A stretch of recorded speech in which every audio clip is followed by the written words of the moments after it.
mais vous avez des surprises extraordinaires. Une fois, je me souviens, je vais chez un médecin, et il y avait une dame devant moi qui passe avec un enfant, et la dame qui était là, elle me pose une question. Je lui parlais en créole parce qu'elle avait vu qu'elle venait de la campagne. Elle dit qui non, puis dit ça, etc. Alors la dame a dit Charles Aznavour. Hein? Alors, alors, elle me dit mais non, il dit pas ça, signature. Alors elle dit ah, Jean-Baptiste. Donc en fait, l'enfant, il s'appelait Charles Aznavour, c'était son prénom. Et bien, il s'appelait Jean-Baptiste, de son nom de famille. Bon. Mais c'est pas évident, ça. Vous comprenez? J'ai vu des gens qui arrivaient en Haïti qui me disaient oh, mais la langue haïtienne, c'est extraordinaire. Ils me disaient parce que je vois, c'est très beau les prénoms en Haïti. J'ai dit ben oui, c'est tout, ça fait preuve de beaucoup d'invention. Et alors, les gens me disaient, vous voyez, cette fille-là, par exemple, elle s'appelle Chimène. Chimène. Ah, et oui, ça veut dire que ses parents, ils avaient lu quand même Corneille, le Cid, avec Chimène et tout ça. Pas du tout, pas du tout. Elle s'appelle Chimène parce qu'elle est née en chemin pendant que sa maman allait accoucher pour aller à la clinique. Elle est née dans le chemin, alors on l'appelait Chimène.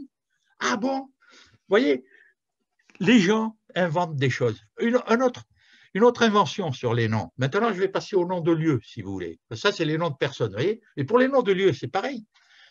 Quand vous arrivez au Cap français ancien, qui est devenu Cap haïtien, il y avait une barrière à l'entrée de la ville. Comme dans toutes les villes en France, c'était ça. Il y avait une barrière, il y avait une porte, il y avait des gardes. Bon, vous arrivez en Haïti au XXe siècle, c'était pareil. Au XXIe aussi, il y a encore des barrières à l'entrée des villes. Mais à l'époque de Duvalier fils, quand j'étais arrivé en 75, il y avait là un contrôle à l'entrée des villes. Je ne sais plus si on fait ça encore aujourd'hui. En tout cas, il y avait d'un côté l'armée et de l'autre côté les macoutes. Ils n'étaient jamais trop amis, de temps en temps ils se tiraient dessus, mais bon, enfin, surtout ils contrôlaient les entrées dans la ville. Et quand vous arriviez au Cap, il y avait une barrière là, qui s'appelait barrière bouteille. Je ne sais pas si vous êtes allé au Cap. L'entrée, c'est ça, c'est toujours barrière bouteille, je suppose que ça n'a pas dû changer.